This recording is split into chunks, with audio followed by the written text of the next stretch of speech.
Saudara-saudara, kita mengucap syukur terus kepada Tuhan bagaimanapun keadaan kita, apapun yang kita alami pada saat ini. Tidak kira saudara-saudara berada dalam keadaan baik, sehat, ataupun saudara-saudara bermasalah, ingat, tetaplah kita berserah kepada Tuhan. Karena seperti apa yang kita ketahui bahwa Tuhan menginginkan kita masing-masing harus tetap terus berdoa. Saudara-saudara, mari kita sama-sama berdoa. Bapa kami yang baik, Tuhan Allah yang penuh kasih, kami berdoa pada saat ini, memohon kepadamu, berkati kami agar kami dapat memahami firman Tuhan dengan baik pada saat ini. Terima kasih, inilah doa kami, Engkau memberkati satu persatu mereka, saudara-saudara yang bersama dalam renungan ini, karena mereka diberikan berkat berlimpah dalam aktiviti pekerjaan mereka sehari-hari. Doa kami dalam nama Yesus, amin. Saudara-saudara, firman Tuhan kita pada saat ini berjudul perumpamaan tentang orang yang serba kekurangan. Dan ayat renungan dalam Matius 25 ayat 40 mengatakan, sesungguhnya segala sesuatu yang kamu lakukan untuk salah seorang dari saudaraku yang paling hina ini, kamu telah melakukannya untuk aku. Ayat yang begitu baik, nasihat Tuhan bagi kita pada saat ini. Dikatakan, apabila kita melakukan pertolongan, apabila kita melakukan segala sesuatu untuk orang yang dekat ataupun saudara-saudara kita yang lain yang memerlukan pertolongan, kita sebenarnya itu melakukan untuk pelayanan kepada Tuhan. Kita melakukan dengan sesungguh hati. Seperti yang tertulis dalam firman Tuhan pada saat ini, kita lakukan itu, kita lakukan untuk Tuhan, bukan untuk siapa-siapa. Kita melayani mereka yang sakit, kita melayani mereka yang bermasalah, itulah kita layani kepada Tuhan. Pada saat ini, saudara-saudara, Matius 25 ini mempunyai 3 perumpamaan yang dramatik. Setiap satu berkaitan dengan bagaimana kita bersedia untuk kedatangan yang kedua, kedatangan Tuhan. Dalam perumpamaan tentang 10 gadis, apa yang diajarkan ialah kepentingan menerima firman Tuhan, minyak surgawi melalui kebaktian kita kepada Tuhan. Perumpamaan tentang talenta menunjukkan kepada kita kepentingan mengasihi dan melayani Tuhan dengan segenap hati dan hidup kita, agar kita boleh mengembangkan kemampuan dan peluang kita yang diberikan kepada kita setiap hari. Ini yang kita harus ketahui. Kita diberikan peluang kepada Tuhan karena Tuhan tahu kita akan dapat melakukan yang terbaik untuk diri kita, untuk kemuliaan Tuhan, pelayanan kepada Tuhan. Saudara-saudara, apakah kita sudah melakukan seperti itu? Saudara-saudara, perumpamaan yang ketiga dan yang terakhir mungkin adalah yang paling menarik karena berkaitan dengan seluruh isi tentang bagaimana kita memperlakukan orang-orang yang serba kekurangan. Saudara-saudara, sangat mudah dalam kehidupan umat percaya untuk memfokuskan pada banyak perkara pada gaya hidup, doktrin, pada kebaktian gereja dan aspek kehidupan Kristen yang lain. Beberapa orang menjadi agak pakar tentang perkara ini, tetapi kadang-kadang sukar untuk melihat kepentingan, relatif daripada amalan dan ajaran tertentu. Banyak orang, ini dihafal. Tentang tata ibadah di gereja dihafal semuanya. Tentang apa yang tertulis dalam roh nubuat dihafal semuanya.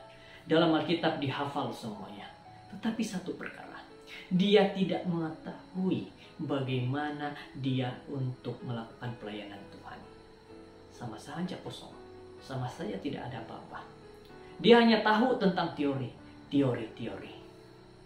Dalam otaknya semua, saya tahu ini tentang Tuhan, saya tahu tentang ini roh nubuat, saya tahu tentang ini.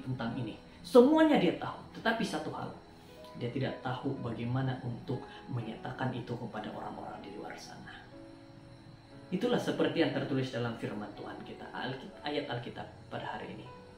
Kalau kita melakukan untuk melayani orang-orang di luar sana, saudara-saudara kita yang di luar sana, kita lakukan itu bukan untuk diri sendiri, tapi untuk Tuhan. Jadi, saudara-saudara, sebanyak berapa kali pun kita memahami setiap buku-buku roh nubuat, tetapi tidak pernah kita melakukan itu untuk memberikan pemahaman kepada orang-orang di luar sana, kita tidak tahu apa-apa, saudara-saudara. Karena yang Tuhan inginkan adalah kita tahu, orang lain juga harus tahu. Itulah kebenaran Tuhan.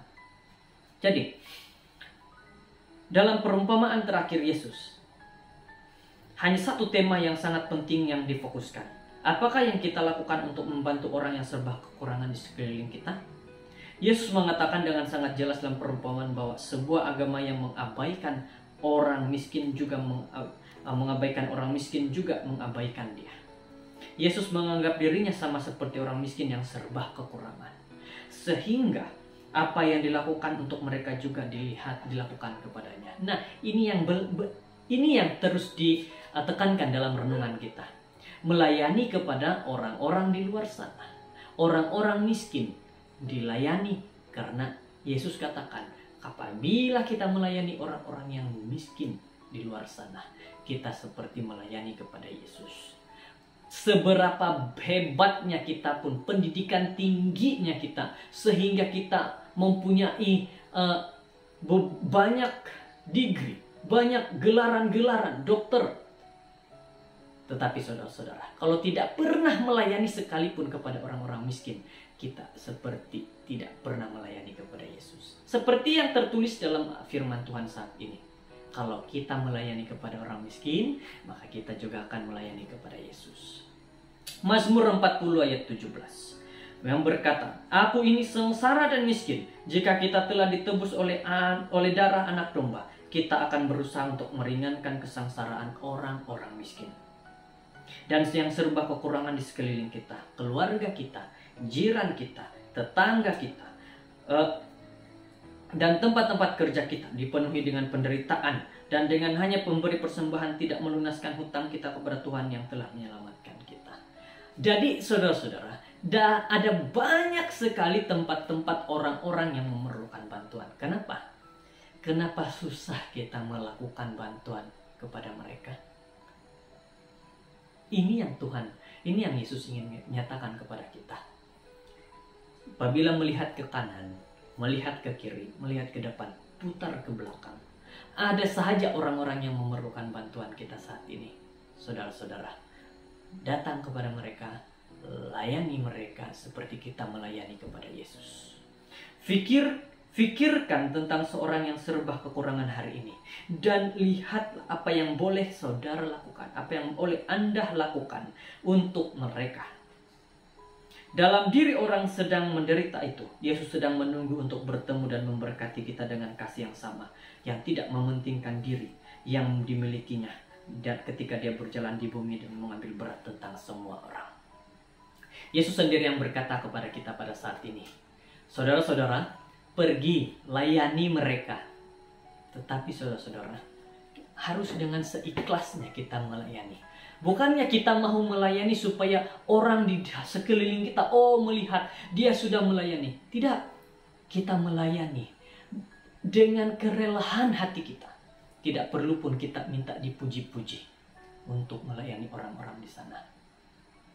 Karena apabila kita melayani dengan sepenuh hati, pujian yang kita terima hanya daripada Tuhan yang terbaik, bukan daripada orang-orang di sekeliling kita.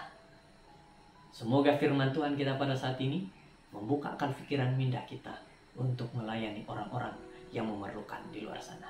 Kiranya Tuhan memberkati. Mari berdoa.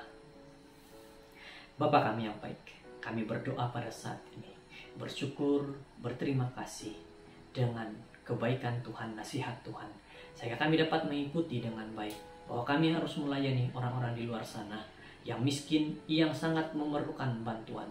Apapun, kami harus melayani mereka. Terima kasih Bapak sudah mendengar doa ini. Terima kasih Bapak sudah menyertai kami. Dalam nama Yesus kami bersyukur. Amin.